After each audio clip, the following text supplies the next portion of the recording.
आणि त्या चॅनलचे सध्या तरी 2500 मेंबर आहेत. तर तोपर्यंत 2500 लोकांपर्यंत आपला मेसेज द्यायचा.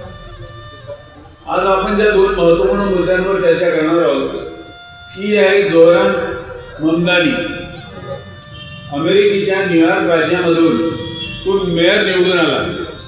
आपल्या नागपूरमध्ये आता मेयरची आणि यांची निवडणुका होतीलच, पण न्यूयॉर्कच्या मेयरची जी गोष्ट आहे ती काही वेगळी आहे.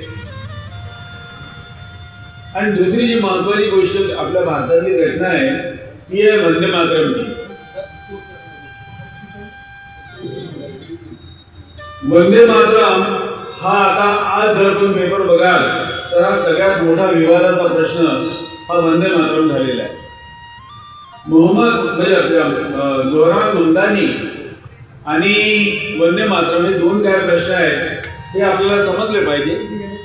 कारण की आंबेडकर लोक हे साधारणपणे बुद्धिजीवी समजले जातात आणि बुद्धिजीवी लोकांचं हे कर्तव्य असते की ज्या जगामधल्या महत्त्वाच्या ज्या घडामोडी आहेत जर त्या त्यांना माहीत नसतील तर त्याच्यामुळं आंबेडकरी समाज हा बुद्धिजीवी आहे हा समज गैरसमज होतो. आता ममदानीचं जे निवडून आलेलं जे महत्त्व आहे ते याच्याकरता आहे तिथले मेयर आणि आपल्या मेयरमध्ये फरक आहे. तिथले मेयर यांना भरपूर अधिकार आहे. भारतातल्या मेयरला अधिकार नाही आहे.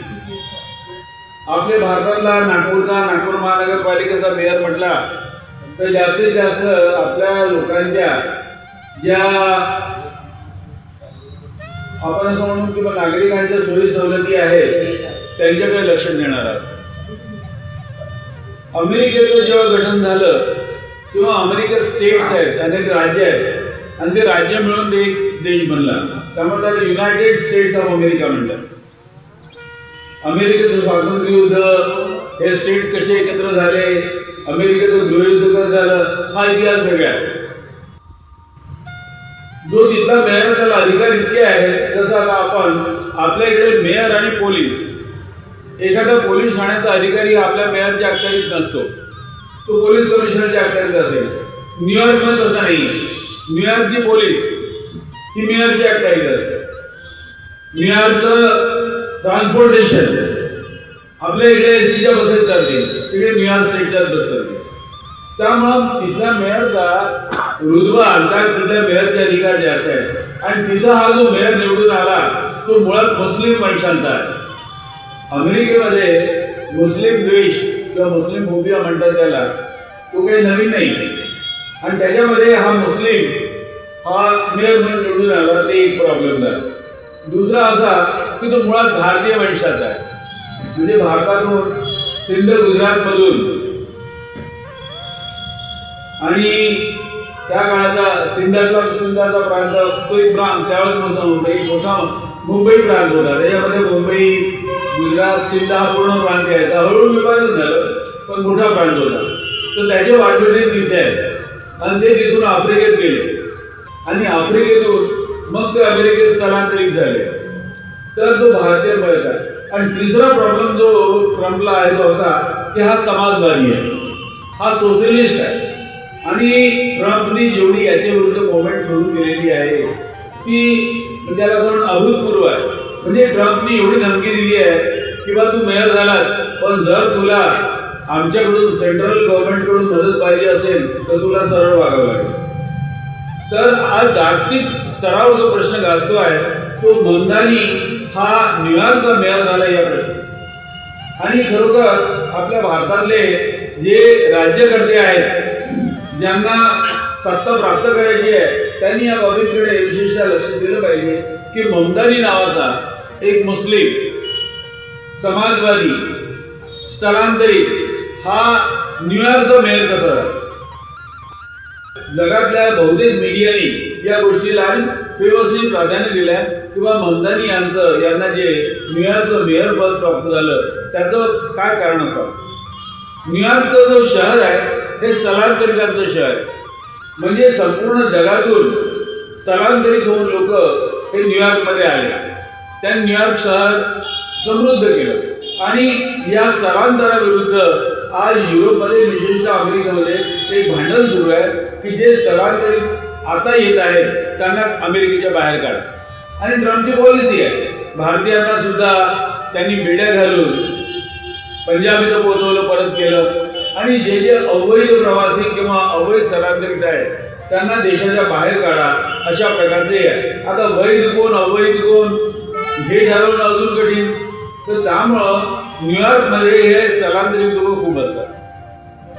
त्याचबरोबर न्यूयॉर्कमध्ये विभिन्न वंशाचे लोक आहेत। संपूर्ण जगातून जे स्थलांतरित होऊन भारतीय असो, चीनी असो, आफ्रिकन असो, युरोपियन असो, हे सगळे स्थलांतरित लोक तिथे गेले आहेत न्यूयॉर्कमध्ये। त्या लोकांनी, स्थलांतरित लोकांनी एका स्थलांतरित माणसाला मेयर बनवावं आणि त्यांनी खुलेआम तिथे न्यूयॉर्कमध्ये म्हणावं की स्थलांतरितांना तुम्हाला घाबरण्याची आवश्यकता नाही, आपण अमेरिकेत आलो, आपण अमेरिका घडवली, आपण न्यूयॉर्क घडवलं, आपल्याला इथं तुमच्या ज्या काही सुखसोयी होतील त्या मी देईल। आणि खरोखर दुसऱ्या बाजूला तो खुलेआम म्हणतो किंवा मी सोशलिस्ट आहे, समाजवादी आहे, आणि ट्रम्पचं असं म्हणणं आहे की हा कम्युनिस्ट आहे। तर कम्युनिस्ट, त्याला कम्युनिस्ट म्हणतो ट्रम्प, आणि तो म्हणतो की मी कम्युनिस्ट नाही आहे, मी सोशलिस्ट आहे। आणि आता एक सोशलिस्ट मुसलमान हा तिथला मेयर व्हावा, तो कसा झाला असावा, आणि अमेरिकेच्या लोकांनी त्याला कसा सपोर्ट, म्हणजे न्यूयॉर्कच्या लोकांनी कसं सपोर्ट केलं असावं, हा एक मोठा चर्चेचा मुद्दा देशभर आहे। आज भारताच्या संदर्भात आपल्याला जे लक्षात द्यायचं आहे ते असं की आपण विभिन्न विचारधारेचे लोक आहोत, आणि विभिन्न विचारधारेमध्ये ट्रम्प ज्याला कम्युनिस्ट म्हणतो, आणि तो जे श्रीमंताचं शहर आहे न्यूयॉर्क, त्या शहरामध्ये हा एक माणूस हा मेयर झाला। विचार केला कसा असावा, आणि अर्थात या नोंदणीचं जे आपली जी बाई होती जी सर्व मानवी वगैरे पिक्चर काढला, तर तिचा मुलगा आहे तो मीरा नायरचा पोरगा आहे तो, आणि त्याचे वडील ममतानी हे साहित्यिक आहेत, एक चांगले अभ्यासक आहेत। म्हणजे भारतीय कनेक्शन त्याला काही म्हटलं तरी त्याला आहेत भारतीय कनेक्शन। आणि असा हा माणूस अमेरिकेसारखे कॅपिटलिस्ट जिथं फक्त पैशाचं राज्य चालते तिथून अगर म्हणजे मेयर झाला, तर हा एक मुद्दा जो आहे याच्यामुळं आपल्याकडे म्हणजे ज्या भारतामध्ये जे आपला मुख्य विचारधाराचा संघर्ष आहे, आता एक मुख्य विचारधारेचा संघर्ष होता तो म्हणजे सोशलिझम, समाजवाद हा शब्द काँग्रेसने स्वीकारला होता। त्या काळामध्ये अटल बिहारीच्या काळामध्ये तेवढा काही भाजपाने विरोध केला होता। आता सोशलिझमचा भाजपा खूप विरोध करत आहे। अमेरिका कम्युनिझमचा विचार करते, त्याचा विरोध करते, कम्युनिझमचा तर कट्टर विरोधी आहे अमेरिका, आणि तो कॅपिटलिस्ट एक राज्य आहे। आता हे भांडवलदारी कॅपिटलिझम म्हणजे काय, सोशलिझम म्हणजे काय, कम्युनिझम म्हणजे काय, आणि एक्स्ट्रीम कम्युनिझम म्हणजे काय, हे जरी आपण प्रश्न नाकारले, आपण म्हटलं आम्हाला काय करायचं घेतलं नाही, आम्ही फक्त काय दोन माणसारखे जसं बाकी लोक काय जेवण खावण करायचं, राहायचं घरी, आम्हाला याच्याने काय करायचं, एवढ्याने तुमची सुटका नाही होत। कारण ज्या व्यवस्थेमध्ये तुम्ही राहता ती व्यवस्था जर बदलल्याने जर तुमच्यात पोहोच नसेल तर तुम्ही गुलाम बनता। फार पूर्वीपासून दोनच वर्ग आहे, एक मालकांचा आणि एक गुलामांचा। जर समजा तुम्ही अस्पृश्यतेच्या विरुद्ध बोलले नाही तर लोक म्हणतील माझ्या घरी पाणी प्यायला येऊ नको, माझ्या रस्त्यावर चालू नको, माझ्या मंदिरात येऊ नको, माझ्या शाळेत शिकायला येऊ नको। म्हणजे अस्पृश्यतेचा विचार जर तुम्ही फक्त एवढा साधा विचार ठेवला की नाही मला काही घेणं नाही या बाबींशी, जगामध्ये काय घडते, कोणत्या विचारधारा आहेत मला काय घेणे नाही, सकाळी जेवण मिळालं, संध्याकाळी जेवण मिळालं, मी सामान्य माणसासारखे जीवन जगतो, पण जर तसं म्हणून जर तुम्ही पळवाट करत असाल तर तुमची सुटका नाही। सुटका यासाठी नाही आहे कारण जगाच्या प्रमुख घडामोडी होतात, त्या घडामोडींपासून मी अलिप्त आहो असा देखावा करणारे लोक हे मग नंतर त्या गुलामाच्या रांगेमध्ये उभे राहतात। हा जेव्हा मेयर झाला तर त्यांनी काही प्रश्नचिन्ह उपस्थित केले किंवा नेमकं समाजवादी व्यवस्था आणि कम्युनिस्ट व्यवस्था आणि भांडवलदारी व्यवस्था यांच्यामध्ये काय सहसंबंध आहे, यांच्यात काय विरोधाभास आहे। तुम्ही एक्स्ट्रीम जर अतिरेकी विचार कराल तर आपल्यातले काही लोक म्हणतात मी हाडाचा कम्युनिस्ट आहे, काही लोक म्हणतात नाही मी कम्युनिस्ट नाही, मी सोशलिस्ट आहे, मी आंबेडकरीवादी आहे, काही लोक म्हणतात नाही मी समाजवादी आहे, काही लोक म्हणतात नाही मी हिंदुत्ववादी आहे। ठीक आहे, प्रत्येकाची आपापल्या विचारधारा आहेत, त्यांच्या विचारधारेचा आपण सन्मान करूया, पण यांच्यात इंटर रिलेशनशिप काय, या विचारधारा म्हणजे काय, यांच्यात सहसंबंध कसे, विरोधाभास कोणता? कारण की या सगळ्या विचारधारा शेवटी मानवी समाजाला प्रभावित करतातच, भारतालाही प्रभावित करतात, भारताच्या बाहेरही प्रभावित करतात. त्यामुळे ममताजीने जे प्रश्नचिन्ह उपस्थित केलं आहे अमेरिकेत, त्याच्यामध्ये एक गोष्ट त्याचं विश्लेषण तर खूप होते. आता नुसतं एवढं काही नॅशनल इंटरनॅशनल जे मीडिया आहे भारतातलं आणि भारताच्या बाहेरचं, हे सगळं त्या ममताजीच्या निवडून आला याच्यावर सगळी चर्चा सुरू आहे की अमेरिकेसारख्या एवढ्या मोठ्या देशात न्यूयॉर्क सारख्या राज्यामधला त्याचा मेयर एक भारतीय वंशाचा मुसलमान निवडून यावा आणि तो खुलेआम तिथं म्हणतो की मी सोशलिस्ट आहे, मी कॅपिटलिस्ट नाही आहे, मी पुंजीवादी नाही आहे, मी सोशलिस्ट आहे आणि सर्वसामान्य नागरिकांना मूलभूत सोयी सवलती या उपलब्ध झाल्याच पाहिजे. तो स्थलांतरित आहे, तो एखाद्या बाहेर देशातून आलेला आहे, म्हणून अमेरिकेत त्याच्यावर अन्याय होऊ नये याची मी काळजी घेईन, अशा प्रकारे तो खुलेआम स्टेटमेंट करतोय. त्यामुळं हा जो सध्याचा जो मुद्दा आहे तो अमेरिकन समाजातल्या बुद्धिमंतांना समजून घ्यावा लागेल. नाही तर मग ते होईल की ज्या प्रकारे काल आपण जी अवस्था जगत होतो तीच अवस्था पूर्ण, कारण आपल्याला जगावंच लागेल. कारण तुम्हाला जगात दोनच वर्ग असतात, एक मालकांचा वर्ग असतो, एक गुलामांचा वर्ग असतो. ज्यांना गुलामी जगायचा आहे त्यांनी याचा विचार करूच नाही, ज्यांना पशुवत जगायचं आहे त्यांनी याचा विचार करूच नाही, पण ज्यांना नाही सत्ताधारी मालक बनायचं आहे त्यांना जगातल्या प्रमुख घडामोडींवर, देशातल्या प्रमुख घडामोडींवर भाष्य करण्याची कुवत ही आलीच पाहिजे आणि ती येते. जर समजा आपण सतत अभ्यासत राहिलो तर ती कुवत येते. आणि आंबेडकरी समाज जे आता ट्रान्सफॉर्मेशनच्या किंवा स्थित्यंतराच्या काळात आहे, बाबासाहेबांचा काळ आपला सर्वोच्च काळ, त्यानंतर आपला अधपतन होता, कधी वर कधी खाली जाता आता आज आपण एक अशा पातळीवर आहोत की आपल्यामध्ये एक वैचारिक व्हॅक्यूम तयार झालेला आहे आणि याचे जे दुष्परिणाम आहेत ते आपण सगळे भोगतो आहोत. त्यामुळे ही वैचारिक पातळी आपल्याला उंचावावीच लागेल, आपल्याच त्याच्यातून उंचावणी करावं लागेल. त्यामुळे ममताजीचा उल्लेख मी यासाठीच केला कारण की आज जागतिक स्तरावर आणि भारतीय स्तरावर हा जो विचार आहे की ममतानी हा न्यूयॉर्कचा मेयर कसा होऊ शकला याच्यावर आपणही भारतीय संदर्भात विचार केला पाहिजे. आता दुसरा मी महत्वाचा मुद्दा तुम्हाला म्हटला वंदे मातरमचा. तुम्ही आजचे पेपर बघा, टाइम्स ऑफ इंडिया बघा किंवा कुठेही बघा तर वंदे मातरमचा मुद्दा हा गाजलेला आहे. आणि गडकरींनी आणि बऱ्याचशा भाजपाच्या लोकांनी काँग्रेसवर टीका केली आहे की 1933 साली यांनी वंदे मातरमचे काही कडवे काढले. हा वंदे मातरमचा मुद्दा मान पडतो जेव्हा कधी RSS किंवा हिंदुत्व विचारवादी विचारधारा आली की हा विचार येतो वंदे मातरमचा. आणि वंदे मातरम हा अत्यंत भारतीय संदर्भात हा नाजूक मुद्दा आहे आणि तो गुणवून गाजलेला. आता आजच्या पेपरमध्ये बघा तो वंदे मातरमच आहे. विशेषतः तुम्ही आता हे आपल्या खासदार गडकरी साहेबांनी आता एक रामाच्या याच्यासाठी कार्यक्रम घेतलेला आहे.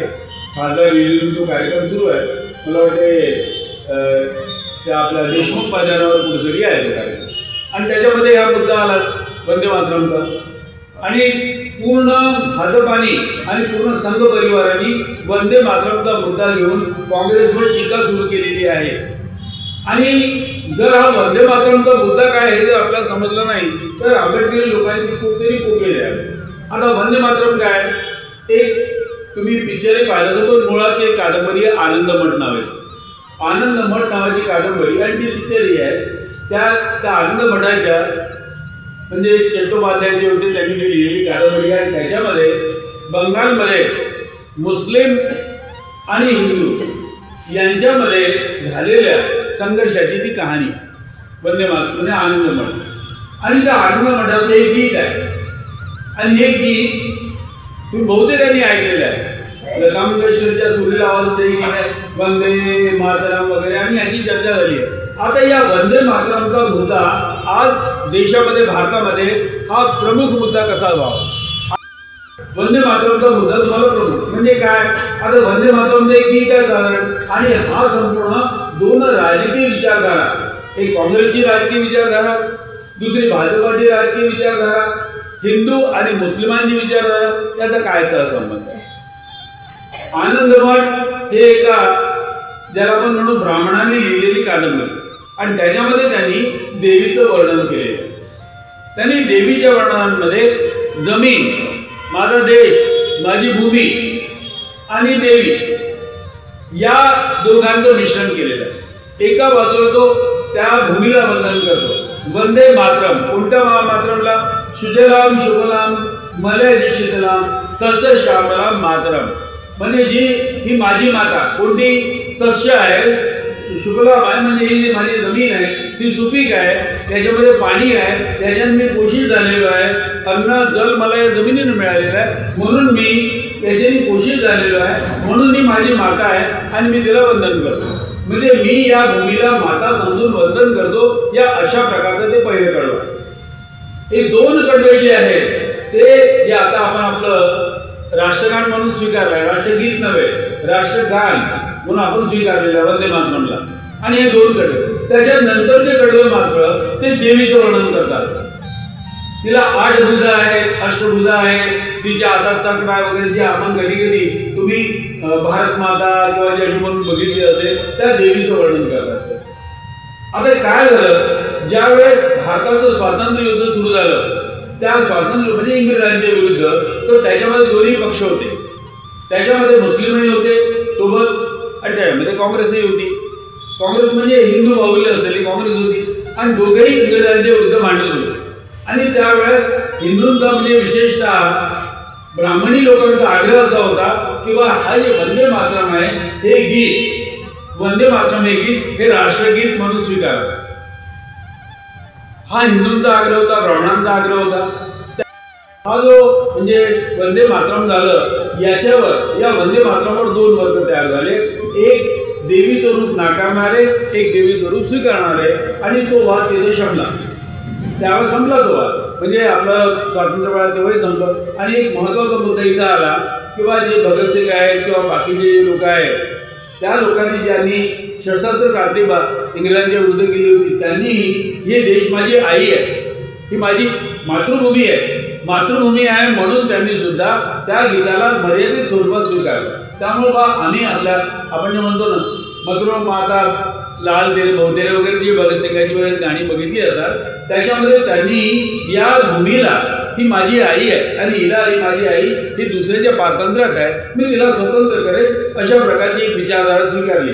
पण तरी त्यांनी याला देवीचं स्वरूप दिलं नाही, त्याच्यात दैवत्व आणलं नाही।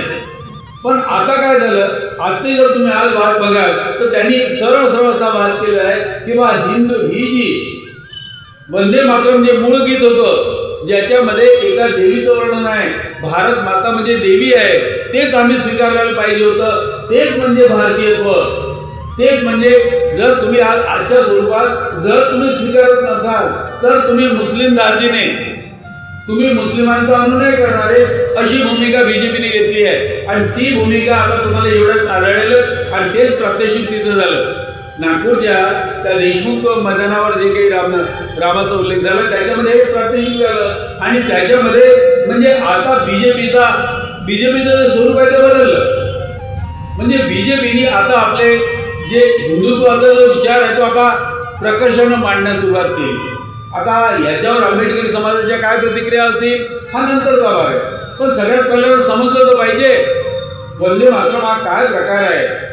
आणि तो राष्ट्रगानात आपण 2-3 आपले कडवे घेतले आहेत, ज्याच्यामध्ये जमिनीचा उल्लेख आहे ते आपण स्वीकारलेले आहे, ते आपण म्हणतोय, पण त्याचबरोबर जे देवीच्या स्वरूपातले जे बाकीचे कडवे आहेत ते आपण नाकारतो, ते आपण म्हणतो की बा ठीक आहे, त्यावेळेचे ते कविता असेल त्या कवितेतले 2 कडवे 3 कडवे ज्याच्यामध्ये जमीन ही आमची एक राष्ट्राची जमीन आहे, त्याच्यामुळे आम्ही पोषित होतो, त्यामुळे तिला आपण तिचा सन्मान केला पाहिजे इथपर्यंत ठीक आहे। या भूमीला माता म्हणून स्वीकारणं हे एका लेवलपर्यंत ठीक आहे, पण त्याच्या आधारावर एका देवीचं वर्णन म्हणजे देवी म्हणून स्वीकारणं म्हणजे राष्ट्र ही देवी आहे हे आम्हाला मान्य नाही आहे।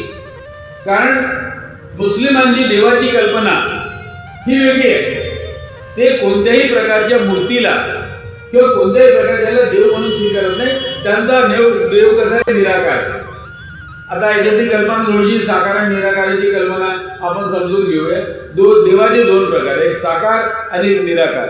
निराकार म्हणजे काय, ज्याला कोणताही आकार नाही, ज्याची मूर्ती नाही आहे, ती एक ताकद आहे, ती एक शक्ती आहे, त्यांनी एक जग बनवलं आहे, तो त्या जगाचं नियंत्रण करतो, याला निराकार देव म्हणतात। कबीर जो ज्या देवाचा उल्लेख करतात तो निराकार आहे, त्याच्याबद्दल तो निराकार. आणि ज्यांना थोडंसंही ज्याला असं म्हणता येईल किंवा अध्यात्माविषयी समजते त्यांना निराकारत्व म्हणजे समजणं कठीण नाही. दुसरा देव आहे साकार. साकार म्हणजे ज्याला आकार आहे, ज्याला मूर्ती आहे, ज्याला हातपाय आहे, ज्याची एक फिगर, ज्याची एक आकृती तुम्ही करू शकता. जसं तुम्ही हिंदू देवाचे एक पाहता, कोणत्याही हिंदूंचा देव म्हटलं त्याची एक तुम्हाला फोटो दिसते, कोणत्या ना कोणत्या स्वरूपात दिसते, त्याला एक आकार आहे. तर ईश्वर हा साकार आहे, ईश्वर हा निराकार आहे. ईश्वराला रूप असते काय किंवा ईश्वराला रूप नसते काय, हा एक वाद आधीपासून आहे. काही लोक साकाराची उपासना करतात, काही लोक निराकाराची उपासना करतात. देव आहे पण त्याला आकार नाही आहे, ती एक शक्ती आहे. त्यांनी आम्हाला घडवलं आहे, तो त्या जगाचा निर्माता आहे, तो सर्जकर्ता आहे आणि त्याचा कोणताही आकार असू शकत नाही. अशा प्रकारचा एक विचार फार आधीपासून ईश्वराबद्दल आला. तसा साकाराचा विचार आला किंवा ईश्वरा साकार आहे, त्याची मूर्ती घडू शकते आणि मग हे सगळे प्रकार आहेत. आणि याच्यामध्ये या वंदे मातरममध्ये ज्या देवीची कल्पना आहे ती साकार आहे, तिला आकार आहे. आणि त्याच्यामुळे मुस्लिमांनी म्हटलं की बघा, जमिनीला या जमिनीपासून आपण पोषित होतो, तिला एकदा माई म्हटलं तो तेव्हापर्यंत ठीक आहे, पण तुम्ही त्याला ईश्वर कसं म्हणाल? ती माता होऊ शकेल पण ती ईश्वर कशी होऊ शकेल? तर त्यामुळे मग त्याच्यावर वाद झाला.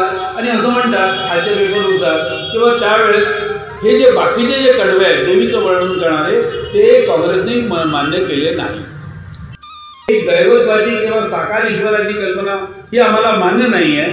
अशा प्रकारचा जो वाद आहे तो वाद त्यावेळेस मिटला होता, पण आता पुन्हा कालपासून जिवंत झाला आणि आज तो जास्त मोठ्या प्रमाणात झाला. आज पूर्ण लक्ष जे झालं, आज जे पूर्ण लक्ष केंद्रित करण्यात आलं भाजपा संघ परिवारातर्फे ते वंदे मातरम. आणि हा वाद दिवसेंदिवस वाढेल. आज कदाचित थोडा असेल, उद्या मोठा होईल. त्यामुळं हा मुद्दा जो आहे आपण लक्षात घेतला पाहिजे. एका बाजूला अमेरिकेमध्ये हा विचार सुरू आहे किंवा आपण हे स्थलांतरित जरी लोक असले तरी आपण त्यांच्या मूलभूत अधिकारांची त्यांचं रक्षण केलं पाहिजे, म्हणून तिथे एक मेयर निवडून येतो. आणि आम्ही भारतात आमची गंगा उलटी वाहून राहिली. आम्ही जुने वाद उकरून, ज्या वादांमुळे भारतीय समाज हा विभाजित झाला होता, ते वाद उकरून त्या वादांना खतपाणी घालायचं काम संघ परिवार करते. आणि त्यामुळं अनेक ज्या बाबी आहेत त्या दोन्ही गोष्टींचा समन्वय हा आंबेडकरी लोकांमध्ये कुठेतरी आपली जी वैचारिक मंडळी आहे त्यांच्यामध्ये हा विचार झाला पाहिजे. का झाला पाहिजे? कारण याचं कारण असं की आपण एक अजूनही ते पुढारलेला वर्ग नाही आहोत, आपण आजही एक गरीब वर्ग. आता या आंबेडकरी समाजाची उन्नती, आपल्यातले काही मुठभर लोक श्रीमंत झाले, त्यांच्याकडे 2 पैसे आले म्हणून समाजाची उन्नती होते काय? समाज अजून. आता एक छोटंसं उदाहरण तुम्हाला सांगतो. आमच्या समता संहितेलाच उदाहरण. आम्ही समता संहितेलाच्या सदस्यांची नोंदणी करत आहोत. आम्ही ग्रामीण भागामध्ये विशेषतः अमरावती भागात म्हणलं प्रत्येक सदस्याला त्याची नोंदणी करावी लागेल आणि त्याला 200 रुपये फी आकारू. फी आकारू. या 200 रुपयाच्या फीमध्ये त्याला आम्ही दराची घटना देऊ, कार्ड देऊ, सगळं छापील कार्ड, फोटो वगैरे सगळं असेल आम्ही त्याच्याकडे त्याला देऊ आणि साहित्य देऊ आणि फक्त 200 रुपये देऊ. माझ्याकडे अधिकांश तक्रारी काय आल्या की या ग्रामीण भागात, अमरावतीच्या ग्रामीण भागात ते लोक 200 रुपये द्यायला म्हणतात, नाही थोडे जास्त होते, हे थोडे जास्त. शहरी भागात नाही येतात, शहरी भागात सहज देतात 200 रुपये. पण ग्रामीण भागामध्ये आजही ग्रामीण मजूर हा 200 रुपये द्यायला, एक मेंबरशिप म्हणून द्यायला हा तयार नाही. हे कसलं आहे? जर समजा आपला समाज लक्झरीज असता, खूप श्रीमंत असता, पैसेवाला असता, त्याला काय 200 रुपये दोन टाके सहज घ्या, मला मेंबरशिप द्या, तुम्हाला 200 रुपये काय? म्हणजे 200 रुपयासाठी सुद्धा आज आमचा समाज हा तयार नाही आहे. याच्यावर तुम्ही लक्षात घ्या की बा समाजाची स्थिती ही तेवढी चांगली नाही आहे ग्रामीण भागातली. काल मला अभ्यंकर बोलले की बा तिथले बरेचसे मजूर एक कार्यक्रम होता संघटनेचा, त्यात आले. त्यातला एक मजूर म्हणाला, साहेब मला गावी जायचं, माझ्याकडे पैसे नाही. मजूर असेल, शेतमजूर असेल, सामाजिक कार्याची आवड आहे आपल्या सगळ्यांना आणि आपली मंडळी जाते जिथे तिथं, मग ती बसपाची रॅली असो किंवा आपले जुने कार्यक्रम असो जिथे लोक शिदुरा बांधून जायचे, बैलगाडीने जायचे. आजही जुन्या आठवणी सांगतात ना आपल्याला की आपले वाडवडील सार्वजनिक कामाकरता कसे जायचे, पैसे नसायचे, पायपीट करून जायचे. आताही समाजामध्ये तो म्हणजे उत्साह किंवा ती बांधिलकी आहे, आले लोक, पण त्यांना जायला सुद्धा पैसे नाही आहेत बसचे. म्हणजे याचा अर्थ असा की आजही आपला समाज तेवढा उन्नत नाही आहे जेवढं तुम्ही समजता. आपल्यापैकी काही लोकांच्या डोक्यात एक कन्सेप्ट आहे की आम्ही आता आमचं पोट भरलं ना तर सगळ्यांचं पोट भरलं. मग या समाजात आधी मूळ मुद्दा तो आहे. आणि हा मूळ मुद्दा कशात लिहिलेला आहे? हा मूळ मुद्दा अर्थशास्त्राचा. तुमची आर्थिक परिस्थिती म्हणजे एकंदरीत समाजाची आर्थिक परिस्थिती ही अजूनही बहुतेक समाजाची ही मागासलेली आहे. आणि आर्थिक उन्नती झाल्याशिवाय समाज कसा पुढे जाईल? आणि समाजाची जी मोठमोठी उद्दिष्ट आहे, सत्ता प्राप्त करण्याची असो किंवा एक चांगलं समृद्ध जीवन जगायची असो, आपल्या मुलांना शिकवण्याची असो आणि विकास करण्याची असो, ही पूर्ण कशी होईल?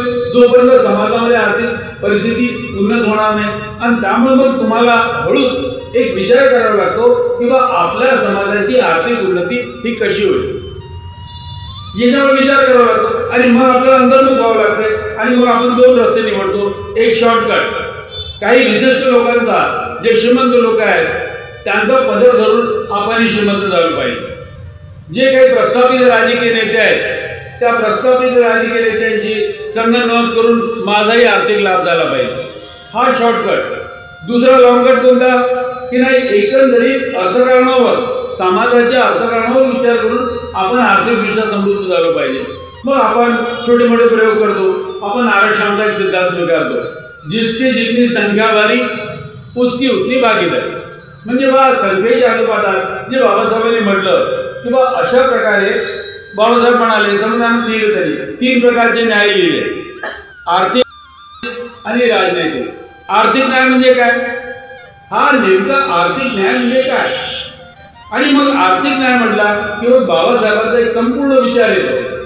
आणि या आर्थिक न्यायाच्या विचाराला आम्ही साधारणपणे 7 दिवस KP ग्राउंडवर कॉन्फरन्स घेतली.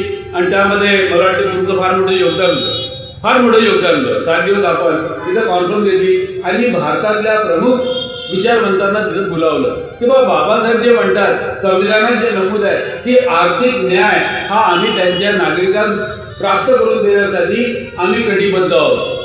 म्हणजे आमचा दृढ निर्णय आहे की आम्ही भारतातल्या प्रत्येक व्यक्तीस आर्थिक न्याय प्राप्त करून देऊ. म्हणजे आर्थिक न्याय म्हणजे काय मग? आणि मग आर्थिक न्याय म्हणजे मग तिथं संविधानाच्या आपण ज्याला म्हणतो की राज्य धोरणाची निर्देशकता, याच्यामध्ये सिद्धांत मांडलेला आहे की बा या देशाची अर्थव्यवस्था कशी असावी, या देशाचे अर्थकारण कसं असावं, या देशाच्या संपत्तीचं नियंत्रण आणि स्वामित्व अधिकार हे कसं असावं, आपल्या संविधानामध्ये बाबासाहेबांनी नमूद केलेलं आहे. जर समजा आपल्या आंबेडकरी समाजाला, जो समाज आज सगळ्यात जास्त गरिबी, अभाव याच्यानी भांडत आहे, त्यांनी जर आर्थिक न्यायावर विचार केला नाही तर काय होईल? म्हणजे आज आपला मूळ मुद्दा आर्थिक न्यायाचा. प्रत्येकाला त्याचे प्रश्न वेगळे असतात. काही लोकांना सामाजिक न्याय महत्त्वाचा असतो, काही लोकांना राजकीय न्याय महत्त्वाचा असतो, काही लोकांना आर्थिक न्याय महत्त्वाचा असतो. पण सामाजिक दृष्ट्या जर तुम्ही विचार कराल तर आज आंबेडकरी समाजाला, ज्या समाजाचे आपण एक घटक आहोत, त्यांच्याकरता आर्थिक न्यायावर आपण विचार करावा लागेल. आणि त्यामुळे मग आता आम्ही ज्या प्रकारे आरक्षणाचा विचार करतो, समाज व्यवस्थेचा विचार करतो, तसं आपण बजेटचा विचार करतो. आमचं एक छोटंसं आंदोलन असतंय किंवा बजेटमध्ये वाटा आणि वाटाकरता कायदा. म्हणजे आम्हाला हे संसाधनं जे आहेत ते उपलब्ध करून देण्याकरता आम्हाला या बजेटमधला वाटा मिळाला पाहिजे. आपण शिक्षणाच्या राष्ट्रीयकरणाचा विचार करतो किंवा आज जे शिक्षण आहे त्याचं प्रायव्हेटायझेशन झालेलं आहे आणि त्याच्यामुळे आमची मुलं पुढे शिकू शकणार नाही. त्यामुळे शिक्षण जे आहे ते सर्वांना उपलब्ध व्हावं, याच्याकरता शिक्षणाचं राष्ट्रीयकरण करावं. या ज्या मोठमोठ्या कन्सेप्ट आपल्याला वाटतात ना, या कधी कधी असं वाटतं की बाबा शिक्षणाचं राष्ट्रीयकरण म्हणजे काय, देशाचं अर्थकारण हे कशा प्रकारे असावं म्हणजे काय, देशाची संसाधनं, त्यांचा मालकी अधिकार, त्यांचा नियंत्रणाधिकार कोणाकडे असावा, या ज्या संविधानातल्या ज्या गोष्टी आहेत या कधी कधी आपल्याला कठीण वाटतात आणि त्यामुळे आपण ते अवॉइड करतो. प्लेटोपासून अर्थोपासून सगळ्यांनी सांगितलं आहे की समाजात 2च वर्ग असतात, एक शासकांचा वर्ग असतो आणि एक शोषितांचा वर्ग असतो. शासक वर्ग हा नेहमी आपल्या खालच्या वर्गावर सत्ता चालवतो. तुम्हाला कुठे राहायचं तुम्हाला निर्धारित करायचं. तुम्हाला शासक वर्गात जायचं आहे की ज्यांचं शोषण होते त्या शोषित वर्गात जायचं आहे. आणि याच्यामधला हा जो फरक आहे, पूर्वीपासून एक विचारवंतांचा वर्ग आहे अभ्यासू लोकांचा वर्ग आहे, अभ्यास करणाऱ्यांचा नसेल आपल्याला कळत तर त्याचा आपल्याला अभ्यास करून समृद्ध होण्याचा वर्ग आहे. आणि दुसरा वर्ग आहे तो त्यांचा की ज्यांना याच्याशी काही घेणं देणं नाही. माझ्या सुखसोयी झाल्या, माझं घर झालं, माझ्याजवळ 2 पैसे आले, मला थोडंसं ऐश्वर्य मिळालं की मी समाधानी आहे. या 2 वर्गापैकी एक वर्ग हा जो दुसरा वर्ग आहे हा कधी ना कधी गुलाम होतो. तो कधी ना कधी परिस्थितीने गुलाम होतो. आज जरी तो वाईट करत असला पण तो उद्या गुलाम होणार आहे. पण ज्यांना पहिल्या वर्गाने जाऊ इच्छितात त्यांना देशाच्या सध्याच्या गटकाळातल्या आणि आगामी नवीन काळातल्या या गोष्टींचा विचार करावाच लागेल. ममदानीचं एक उदाहरण आणि वंदे मातरमचं एक उदाहरण, हे 2 उदाहरणं आपल्याला 2 गोष्टी दाखवतात. एक अमेरिकेसारखा देश जे कॅपिटलिझम प्रमुख आहे तो वेगळा विचार करतोय, तो प्रगतीकडे जाण्याचा विचार करतोय. इतकी ऑर्थोडॉक्स जिथली व्यवस्था, कॅपिटलिझम जिथे इतकं भयंकर आहे, जिथं कम्युनिझमच्या नावाने जिथं 2च त्याच्यामध्ये विचारधारेमध्ये फरक आहे, एक कम्युनिझम आणि कॅपिटलिझम, तो देश आता वेगळा विचार करतोय. आणि भारतामध्ये जिथे एकदा समता, स्वातंत्र्य, बंधुत्व आणि जे काही आपण म्हणजे महान तत्व म्हणतो त्याच्यामध्ये वंदे मातरमचं उदाहरण घेऊन, वंदे मातरम या एका कादंबरीतल्या गीताचं उदाहरण घेऊन समाजामध्ये 2 तुकडे करण्याचा प्रयत्न सुरू आहे. की वंदे मातरमचं गीत या लोकांनी, काँग्रेसने 1931-32-33 मध्ये काहीतरी काढलं, त्यातले कळवे काढले, हा राष्ट्रवादाचा विरोध आहे, हा देशाचा विरोध आहे. अशा प्रकारची 2 विचारधारा आपल्या देशात. त्यामुळे जरी आपण आंबेडकरी लोक आहोत, बुद्धिवंत लोक आहात तुम्ही, जर तुम्ही सगळ्या या विचारावर आपले मतं नाही ठेवणार किंवा कमीत कमी मतं नाही ठेवली तरी याची माहिती न ठेवणार तर मग मात्र आपल्याला थोडा विचार करावा लागेल. तुम्ही हे दोन्ही गोष्टी शांतपणे ऐकून घेतल्या, मी तुमचा आभारी आहोत आणि भगवद्गीताही आभारी आहोत की त्यांनी आम्हाला छान जाब आणली. जर काही प्रश्न असतील तर विचार. फक्त त्यांनी 2 प्रकारची वर्गवारी केली. राजकीय गुलाम, राजकीय विचारधारेचे गुलाम असं त्यांना पण गुलामीची व्याख्या तुम्ही जे म्हणताय राजकीय गुलाम म्हणजे एखाद्या पक्षाचा सदस्य आहे आणि त्याची गुलामी स्वीकारतो. याच्यामध्ये खूप प्रश्न पडतात. एखाद्या राजकीय पक्षाची विचारधारा स्वीकारणं म्हणजे कधी गुलामी होते, पण त्या राजकीय विचारधारेचा अंधभक्त असणं ही कदाचित त्याची गुलामी होईल. गुलामीचा अर्थ काय होते? सर्वसाधारणपणे असा वर्ग जो दुसऱ्या वर्गातर्फे अधिशासित. गुलामीचा साधा सोपा अर्थ आहे, खूप कठीण नाही आहे. ज्या वर्गाचं ज्याचं नियंत्रण, त्यांनी जगावं कसं, त्यांनी राहावं कसं, त्यांनी काय करावं, काय करू नये, हे सगळं दुसऱ्या वर्गातर्फे अधिशासित होते, त्याला गुलामी. आता उदाहरणार्थ गुलामी हा शब्द, आता गुलाम म्हटलं म्हणजे तुमच्या डोळ्यासमोर आफ्रिकन गुलामी. अमेरिकेतले काही लोक आफ्रिकेत जायचे, तिथल्या लोकांना पकडून आणायचे आणि त्यांची गुलाम विक्री करायची. आणि ते विक्री केल्यानंतर त्या गुलामाला मालकाच्या जो विकत घेईल त्याच्या शेतावर काम करायला लागायचं. त्याला कुठल्याही प्रकारचे अधिकार नसायचे, कुठल्याच प्रकारचे अधिकार. ज्याला कुठल्याही प्रकारचे अधिकार नसतात त्याला गुलामी. मग त्यामध्ये तुम्ही गुलामी या सगळ्या गोष्टी लावू शकता, पण त्याला अधिकारच नाही. आता अस्पृश्यता एक गुलामी आहे. एकदा काय झालं, एक स्पीच होतं आपल्या थोरात साहेबांचं, आपल्या इलूच्या सभागृहामध्ये पाटील साहेबांच्या अध्यक्षतेखाली एक मीटिंग होती, लेबर मीटिंग होती. आणि त्याच्यामध्ये तिथं थोरात साहेब बोलले की बा अस्पृश्यता हा गुलामीचा एक प्रकार आहे, यावर माझा मुलगा हा PhD करतो. तो तेवढं 2-4 शब्द ते बोलले की अस्पृश्यता हा सुद्धा हा एक गुलामीचा प्रकार आहे.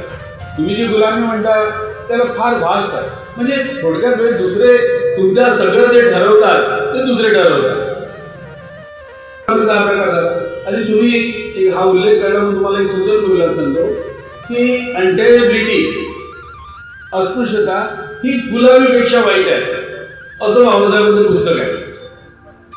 ते अजून नाही आहे, ते फार कमी लोकांमध्ये आहे, तो काही भागाला त्याचा.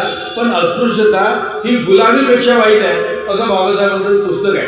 आम्ही ते एडिट होते माझ्या आम्हाला आढळलं, आम्ही त्याला पुस्तक दुकान आणलं. म्हणजे अस्पृश्यता ही गुलामगिरी आहे. का गुलामगिरी आहे? कारण अस्पृश्य माणसाने कुठं राहावं, कुठं जावं, कसं जगावं, कसं जगू नये, कोणते कामं करावे, कोणते कामं करू नये, हे कोण ठरवत आहे? जे तुम्हाला अस्पृश्य मानतात ते. तुम्ही आपल्या मनमर्जीप्रमाणे काही नाही करू शकत, म्हणजे तुम्ही गुलाम. म्हणजे आता गुलामीची व्याख्या तुम्हाला हळूहळू समजेल. राजकीय गुलाम म्हटलं तर एखाद्या पक्षातर्फे जो अधिशासित असतो ती गुलामीची छोटीशी व्याख्या झाली. राज्यकारणामध्ये 2 पक्ष असतातच. राजकारणामध्ये 2 पक्ष, कधी या पक्षाचं राज्य येते, कधी दुसऱ्या पक्षाचं राज्य येते. त्यामुळे गुलामी हे एवढ्या सीमित शब्दात नाही. गुलामीचा अर्थ व्यापक आहे. गुलामीचा अर्थ खूप व्यापक आहे. म्हणजे एक वर्ग हा जो दुसऱ्या वर्गावर हे करतो. ठीक आहे. अजून काही प्रश्न असेल? नमस्कार दोस्तों, हमारे न्यूज़ चैनल न्यूज़ इंडिया को लाइक कीजिए, शेयर कीजिए, अनसब्सक्राइब कीजिए. हम मिलेंगे फिर. धन्यवाद.